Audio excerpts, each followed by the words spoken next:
Кабинетот на Пендаровски ќе одговори што може да се преземе за случајот Антон Панов. Членовите на кабинетот на председателот ги сослушале струмичките актери, па ќе разгледале што може да се направи околу случајот со изборот на директор во Центарот за култура Антон Панов во Струмица. Тројца представници од Струмичкиот театар вчера се сретнаа со заменик генералниот секретар на кабинетот на Пендаровски Тоше Зафировски, како и со Искра Гешовска, советничка за култура во кабинетот на председателот. Според информациите од струмичките театарџи, средбата била конструктивна, а нивните ставови сослушани. Зафировски и Гешовска рекле дека после средбата ќе го запознаат и председателот Пендаровски со она што е разговарано.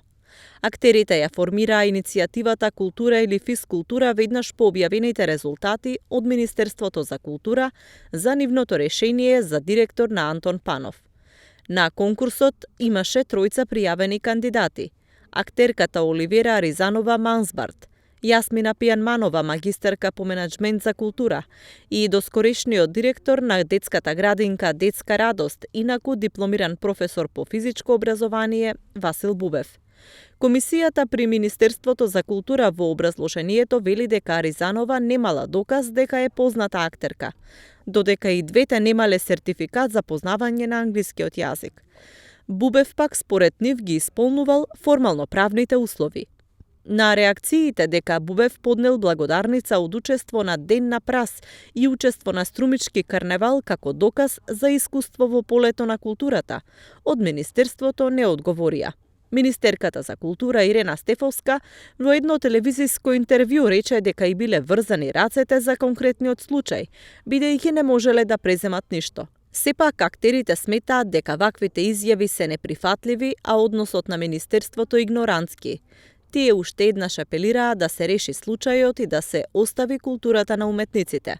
Ја убедиме јавноста која со огромно внимание ја следи драмата меѓу Министерството за култура и Струмичкиот театар, дека актерите не бараат ништо за себе, туку за оние за кои постојат, за публиката.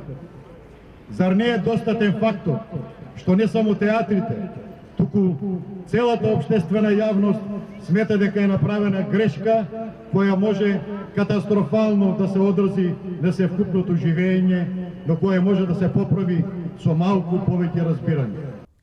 Случајот со Струмичкиот центар за култура не е изолиран и Центарот за култура во Тетово доби спортски работник за директор.